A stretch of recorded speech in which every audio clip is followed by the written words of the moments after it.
جو دنیا میں رشوتیں دے کر، سفارشیں کروا کر، دوسروں کا حق مار کر یا حرام کما کر اپنی زندگی کو ناجائز مال و دولت سے کامیابی کی طرف لے جا رہے ہیں، ان سے گزارش کروں گا کہ موت کا فرشتہ رشوت بھی نہیں لیتا، سفارش بھی نہیں سنتا اور اس پر اپنا حق بھی جمایا نہیں جا سکتا۔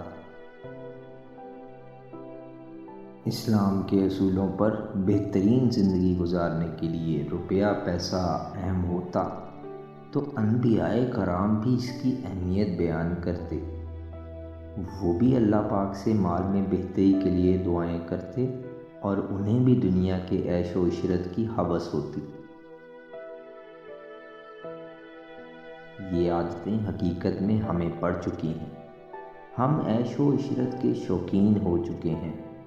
یہاں امیر لوگوں کے گھروں میں کتے بھی نسل دیکھ کر پالے جاتے ہیں، وہاں قبر میں کس نسل کا بچھو کاٹے گا کیا کسی کو خبر ہے؟ یہ سب ایک مدت کی عیاشی ہے، زندگی گزرتے دیر نہیں لگتی۔ خود اندازہ لگا لیں 10-15 سال قبل آپ کیا تھے اور آج کیا ہیں۔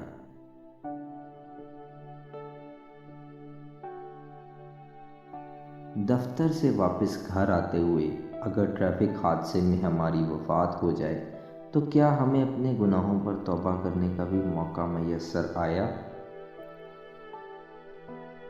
انسان وقت کی قدر نہ کرے تو وقت بھی انسان کا ساتھ چھوڑ جاتا ہے۔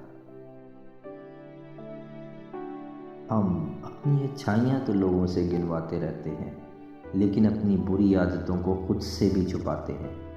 تو پھر ابھی سے کوشش کریں کہ اپنا احتساب کریں، اس سے پہلے اللہ تعالیٰ ہمارا احتساب کرے۔ اللہ پاک نے فرمایا، اس دن اللہ ان کو ان کے اعمال کی پوری اور ٹھیک جزا دے گا۔ انسانیت کی جان ہمارے پیارے نبی پاک صلی اللہ علیہ وآلہ وسلم کا ارشاد گرامی ہے، عقل مند وہ ہے جو اپنا محاسبہ خود کرے اور موت کے بعد کی زندگی کے لیے عمل کرے۔ حضرت عمر رضی اللہ تعالی عنہ نے فرمایا، اپنا محاسبہ کرتے رہا کرو قبل اس کے کہ تم سے حساب لیا جائے، اور اس ذات گرامی کے سامنے اس بڑی پیشی کی تیاری کرتے رہو، جس نے دنیا میں اپنا محاسبہ کر لیا روز قیامت اس پر حساب آسان ہو جائے گا۔ کلمہ بستر مرگ ہو جاری گر ایمان کامل ہو، وگرنہ ترس جائے گی زباں ایک لفظ واحد کو۔ اللہ پاک ہمیں نیکی کے راستے پہ چلنے کی توفیق عطا فرمائے، آمین۔